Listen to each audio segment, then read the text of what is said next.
This program is made possible in part by the Backlund Charitable Trust, established to educate and create awareness of environmental issues. Welcome to our spring edition of EcoWatch on WTVP. I'm Mark Welp. This program is dedicated to bringing you the latest environmental stories impacting our area and the state of Illinois. We're going to introduce you to people finding unique ways to make the land of Lincoln a better place for mankind and animals by protecting plants, water, soil, and crops. Let's get started.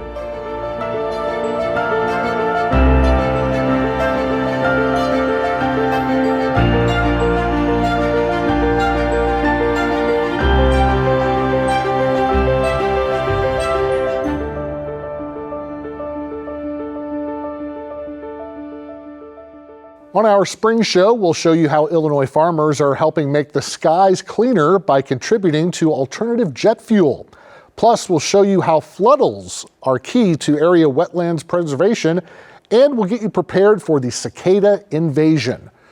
But first, Heartland Community College in Normal recently unveiled the future of learning, the new $23 million ag complex. The nearly 30,000 square foot facility and growing labs will support the next generation of Central Illinois ag students and teach them how to farm responsibly. The future of farming is banking on traditional techniques along with new technology and protecting the environment at Heartland Community College. Conservation is a huge aspect of what we're always trying to do over here. Ag Program Coordinator Miranda Buss says from farming basics like plant science, soil analysis, and heavy equipment, to more high-tech supplements like drone and precision planting technology, the new ag complex is a place where students can learn it all, and so far they seem impressed. Just kind of jaw-dropping. A lot of them came up to me and said, I was expecting it to be nice. I wasn't expecting it to be this nice and this oriented to us. The McLean County Farm Bureau is supporting the project. Manager Mike Schwartz says there are 3,400 farmers in the county, but only half are full-time. The number of farmers is expected to decrease, making it even more important to get young people in the business and to protect farmland.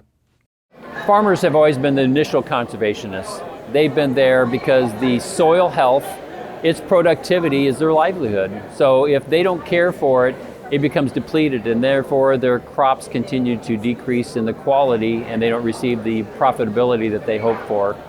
So it's in their interest in teaching the next generation of agriculturalists and ag professionals more about the soil. Regenerative agriculture is using sustainability practices to keep soil and water in good shape for future generations, and it's an important part of Heartland's curriculum. You know, maybe they have strips of crops instead of all of it being one field, and then in that strip, they might put livestock, like in chickens or sheep or whatever, in kind of like a traveling pen. Then the next year, that's where the crop goes. And then where it wasn't was where the animals went. Okay, well, the animals provided fertilizer. They eat whatever kind of weeds are there to help control things. They also can help a little bit with actually some of the tillage because they're rooting around doing things. And so it's like, how can we use all these things to our advantage? How do we reduce waste? How do we recoup different types of things to protect the soil? So it's like, okay, how do we use cover crops? So this way our soil's not bare in the wintertime. It's not blowing away. It puts nutrients back in the soil. It also helps keep some of those nutrients there.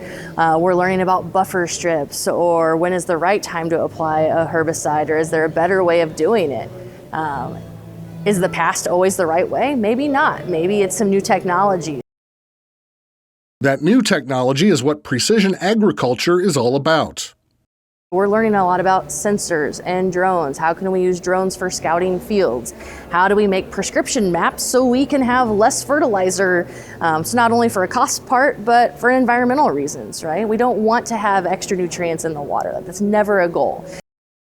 The new facility brings classrooms, labs, and meeting spaces together under one roof. There are equipment simulators and also dozens of acres of farmland right outside for hands-on learning. Student Lauren Monk says her favorite part is the new greenhouse.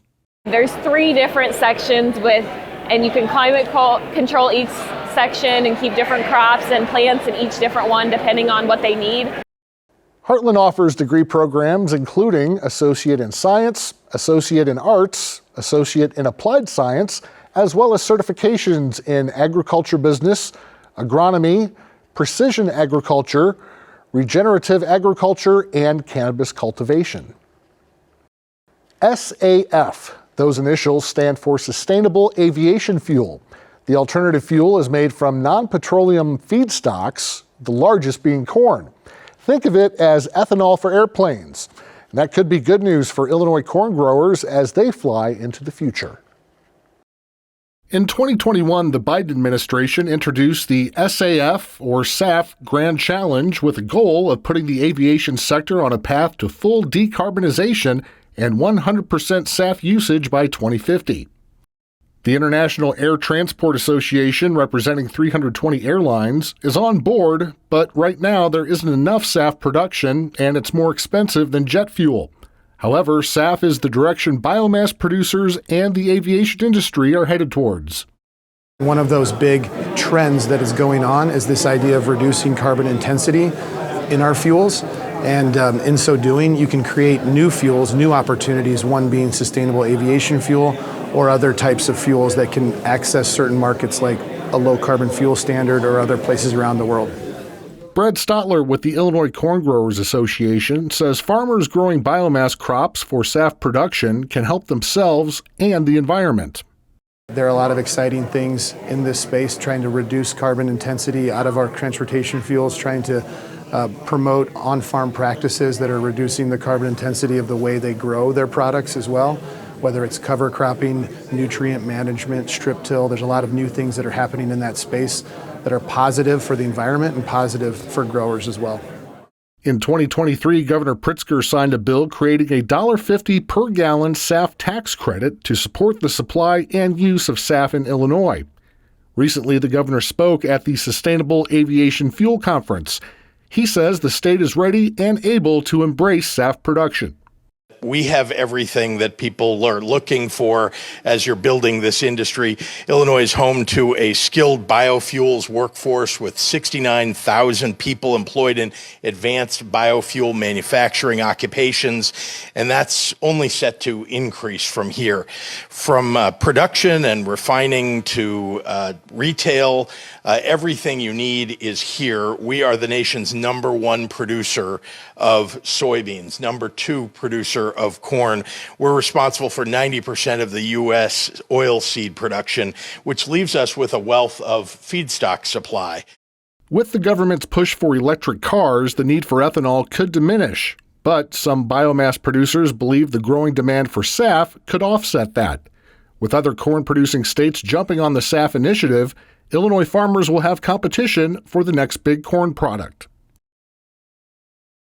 You may be asking yourself, how is the demand for crops to make biofuels going to affect our food supply? Well, besides growing and using a lot more cash crops like corn and soybeans, there's an alternative crop that can benefit the environment and contribute to biofuels. The National Center for Agricultural Utilization Research in Peoria, better known as the USDA Ag Lab, is famous for helping in the mass production of penicillin. But there's been a lot more research happening here since the 1940s. This is pennycress, a weed from the mustard family. It doesn't taste great or look special, but it has many benefits, including oil-rich seeds that can be used for sustainable aviation fuel. Dr. Rocky Evangelista is a research chemist for the Agricultural Research Service, the USDA's in-house research agency. He says biofuels made from pennycress and other crops work with existing engines and fuel systems, so no conversions need to be made. It behaves just like your petroleum fuels, and that would be more acceptable for like aviation purposes, like a jet fuel. And you can also make green diesel, which is different from biodiesel, which is also a drop-in fuel. Researchers say planting pennycress as a cover crop outside of the growing season can also benefit farmland. That's because cover crops can prevent erosion during the winter and prevent nutrients from running off into the water. The carbon capture that you get out of it, you're putting the carbon back in the soil or capturing the carbon from the air, and that helps our climate, our issue with climate change. But for that to happen, we need a lot of it.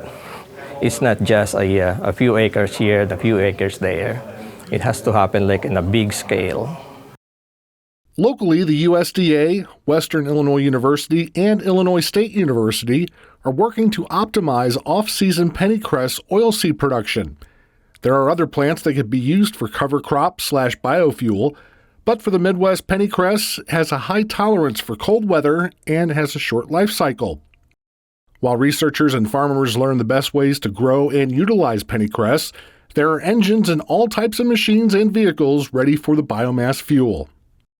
Anything that you can use that's not petroleum-based is actually good. I mean, we don't have a finite supply of crude oil. Eventually, we'll run out of it, so there should be another way of getting our fuels if we don't have these petroleum-based oils anymore. You can learn a lot more about pennycress production and tour the plots at Western Illinois University. Pennycress Field Day is Thursday, May 23rd from 10 to noon at the University Farm Alt Crops Building in Macomb. It's free and no registration is required. Researchers and industry representatives will be there to answer your questions. You can learn how to become a conservationist without leaving your house. The University of Illinois Extension Horticulture Team has a website that can teach you how to be a pollinator professional. IllinoisPollinators.org is raising awareness about the importance of pollinators and equipping users with the knowledge and tools to make a difference in pollinator population support. By providing user-friendly tools and evidence-based information, the new website empowers people to become active participants in pollinator conservation. You can learn why bees, wasps, butterflies, and other insects are so important for life as we know it. The Habitat Design page and plant selection tool helps you create pollinator-friendly habitats in your own backyard. Again, that website is IllinoisPollinators.org. Flooding is something most people dread, but for certain wildlife in our area, flooding is a good thing. This is a story about how the government, farmers, and other landowners are working together to preserve floodles. There could soon be a new word in your dictionary. Unless you're a bird watcher, farmer, or conservationist, the term floodle may befuddle you. It's kind of the hot buzzword going around the state right now. A floodle is essentially a shallow seasonal wetland, which are great for, ducks and geese and a lot of other wildlife that needs shallow water. Floodles are the topic of a 2023 film by Illinois journalist and documentary maker Bob Dolgan. He travels throughout the state, including central Illinois, talking with conservationists, landowners, and bird lovers. He says floodles showcases the movement underway to construct more wetlands, which provide critical habitat, reduce flooding and erosion, and help to ensure healthier waterways. Jason Bly from the U.S. Fish and Wildlife Service is featured in the film. He talks with landowners in Illinois about the importance of floodles. Floodles, also known as wetlands, a lot of people refer to them as Earth's kidneys. So basically, like when you get the rainfall and before it gets into the creeks and rivers, it sits in these floodle areas, and basically the water is able to get filtered out and cleaned before it enters all the the rivers and the creeks, which end up going towards drinking water. And then on top of that, these floodles also slow down flooding because of the water storage involved. So every year you hear about all the floods that are happening along the Illinois River and the Mississippi River. The more of these floodles that we can restore on the landscape, the more that we're going to help prevent some of the flooding in the future. Floodles can range in size from 1/4 of an acre to 50 acres. The prairie potholes are usually dry in the summer, but are full the other 3 seasons. That's when they're used by migrating waterfowl like ducks and geese. Shorebirds are another big one, especially this time of year. You'll see these flocks of little birds kind of buzzing around the landscape on their way back up to Canada and in the Arctic circle, and they'll be bouncing around using these floodle areas. Sandhill cranes are another one. We've even had whooping cranes on a few of the projects. So pretty much any sort of wildlife, and especially water birds that need water, they'll use these areas. From pre-settlement to present day, Illinois has lost 90% of its wetlands. That's why the state and organizations like the Nature Conservancy, the Wetlands Initiative, Ducks Unlimited, and more are working to preserve floodals. And many farmers and landowners are buying in. Either we can still continue to dump all of our seed and fertilizer costs into these wet holes that essentially don't produce anything and just costing you money. So what we're doing is actually taking that marginal ground and repurposing it for, one, wildlife, but two, ultimately our fresh water. They hammered a lot into my brain at the U of I from the Ag Economics Department, and I looked at the bottom line to start with. If that looked good, then I could say, boy, that's going to work well, and look at the habitat I'm going to have. If you want to find out more about the film Floodals, you can go to turnstoneimpact.com/floodals.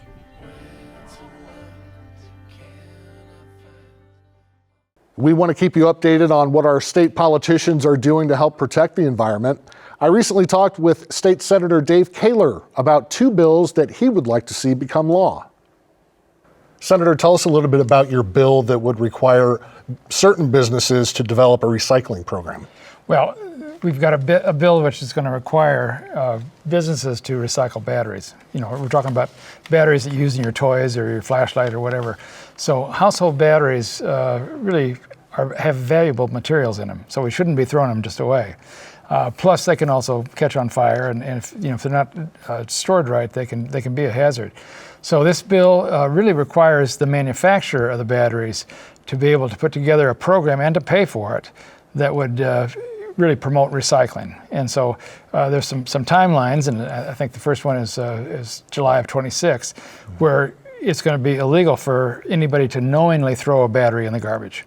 You know, we'll try to set it up so that retailers can have recycling places. There'll be so many recycling places throughout the state, which will be, will help to coordinate that through the counties. But everybody should have a place where they can easily dispose of their household batteries. That's the goal of this.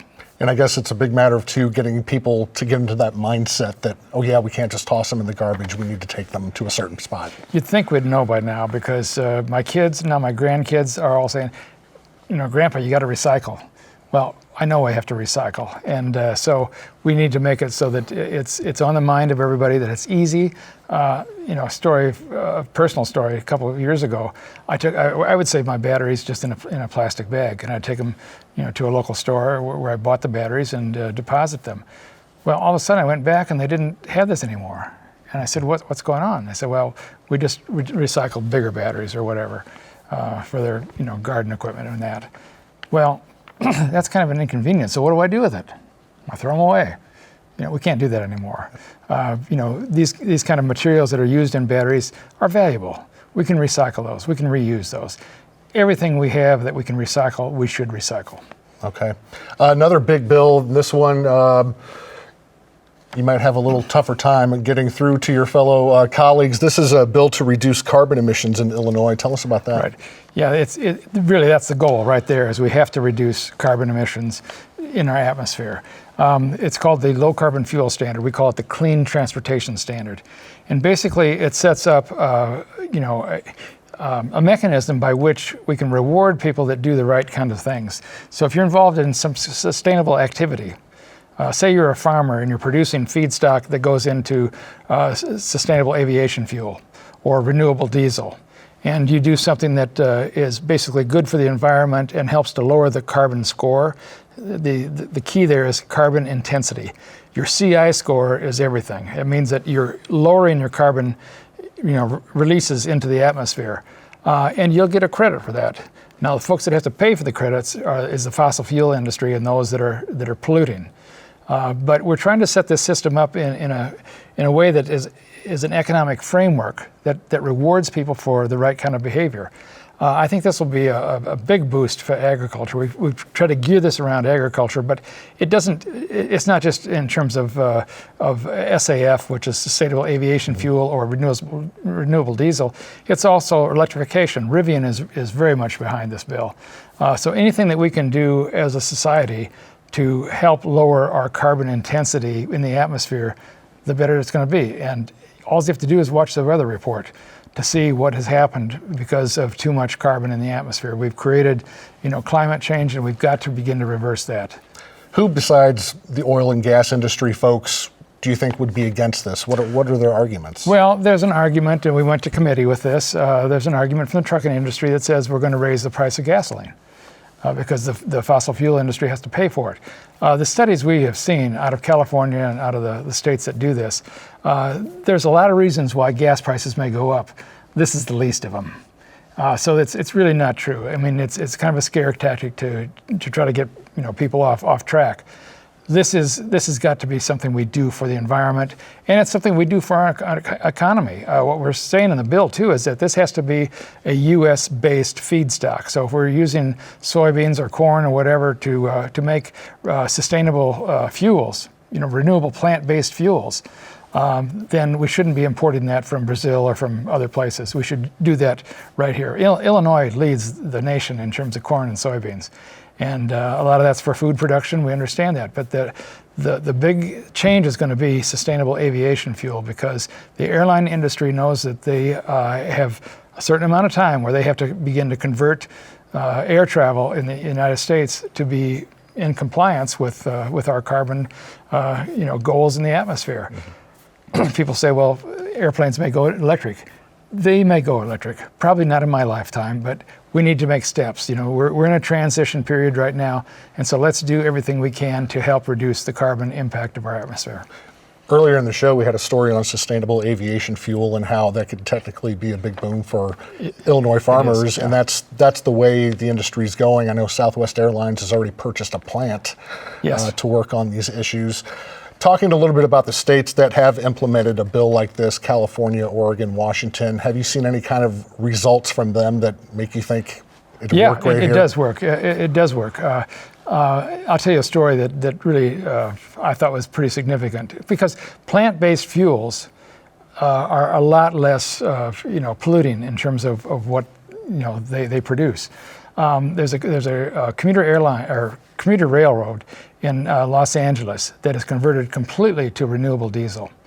And in the communities where they travel, and a lot of them are environmental justice communities, they're poor communities, that people that live in these communities have had asthma, they've had all kinds of problems, health problems. It has substantially reduced the air quality, the air pollutants, and increase the air quality so that asthma is not as big a problem in those areas. That's what we have to remember, is that by shifting our focus and beginning to do things in the right way, we can lessen that and still provide a healthier environment. Well, Senator Kaler, we appreciate you updating us on what you're trying to do to help the environment, and we will keep folks informed as these bills progress. Thank you very much. Thank you, Mark. Have you seen them? If not, you will. I'm talking about trillions of cicadas, those noisy, big-eyed, winged insects that emerge from underground. Patty Wetley from our Chicago PBS station explains why 2024 is a special year for the invading insects.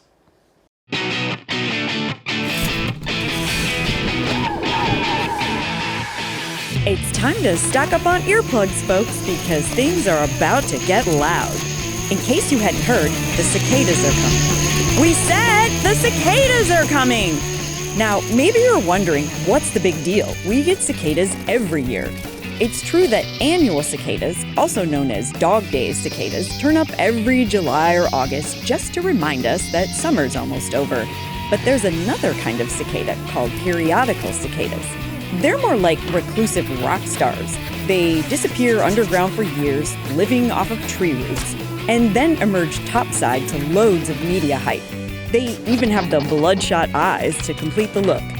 These periodical cicadas are grouped into 15 different broods scattered across the eastern U.S.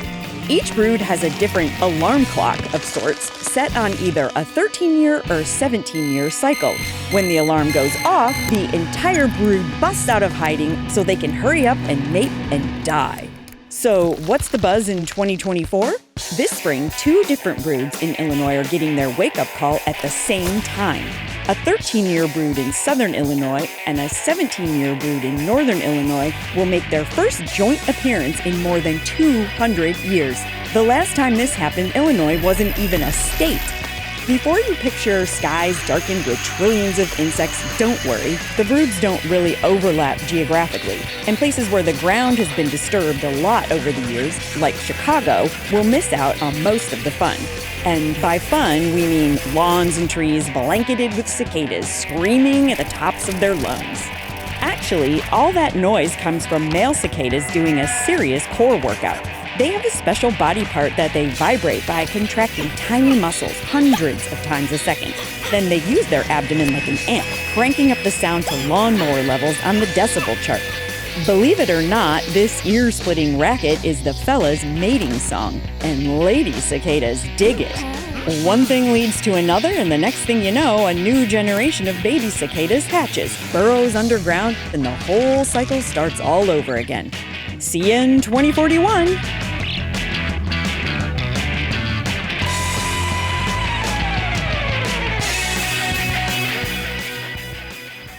We recently spoke to a professor of anthropology at Illinois State University. Now, she's not an entomologist, but she does eat insects and studies people who do the same.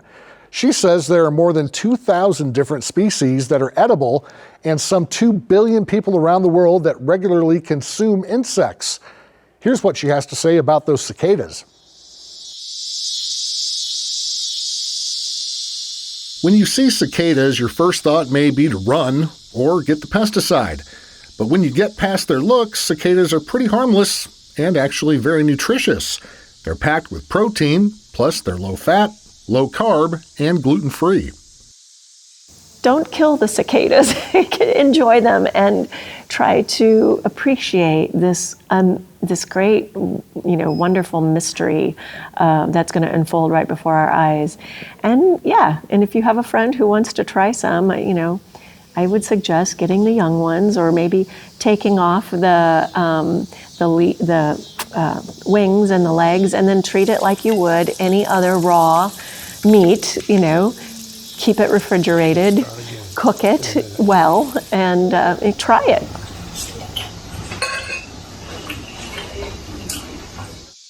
Gina Hunter says right now eating insects in America is a novelty, but the demand for insect protein is growing around the world. The insect protein market is expected to reach $3.3 billion by 2027. If more people replace beef with insects, that could have an effect on the planet. A lot of people have made the argument that eating insects is not only nutritious, but also very sustainable and an important part of eating sustainably. And that because insects require far less land, water, feed, so that we can raise many more of them and with less ecological footprint than, say, especially beef, but even pork and other things, that this is maybe a food of the future and a sustainable way to eat.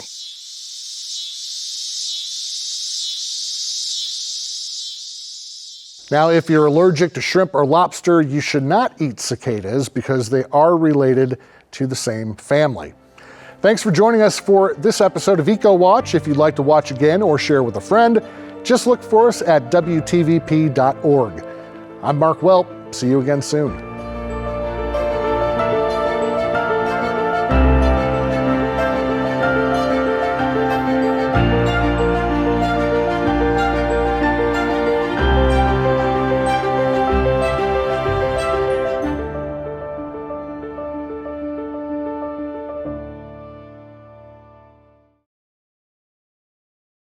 This program is made possible in part by the Backlund Charitable Trust, established to educate and create awareness of environmental issues.